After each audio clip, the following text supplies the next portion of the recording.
Wheat. Wheat is one of the oldest cultivated grains. First grown in the Fertile Crescent thousands of years ago, it thrives in temperate climates and has become a staple across Europe, North America, and parts of Asia. What makes wheat unique is its gluten content, which gives bread its structure and chew. From flatbreads to pasta, wheat adapts easily to different foods and cultures. Its ability to be stored for long periods also helped early civilizations grow and expand.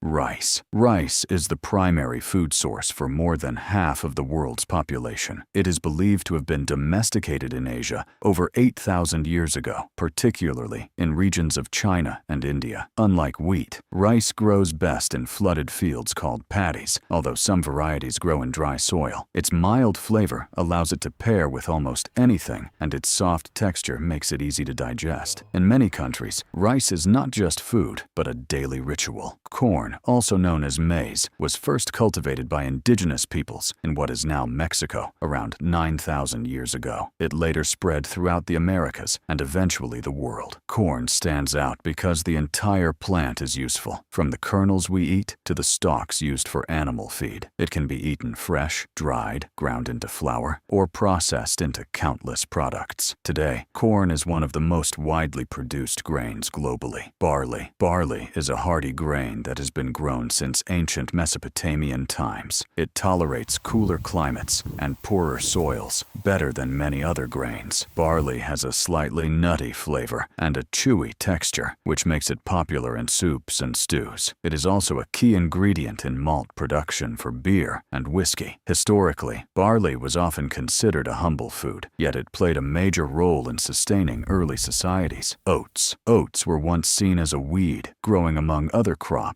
before becoming valued in their own right. They flourish in cooler, wetter regions such as Northern Europe and North America. Oats are known for their soft texture when cooked and their high fiber content, especially beta-glucan, which supports heart health. Commonly eaten as porridge or oatmeal, they provide steady energy and a sense of comfort in many breakfast traditions. Rye. Rye is closely related to wheat and barley, but is much tougher in harsh climates. It became especially important in Eastern and Northern Europe, where colder temperatures limited other crops. Rye flour produces dense, dark bread with a strong, earthy flavor. Because it grows reliably in poor soil, rye has often been associated with rural and working communities. Even today, it remains central to traditional breads and certain spirits. Millet. Millet refers to a group of small seeded grains that have been cultivated in Africa and Asia for thousands of years. These grains grow quickly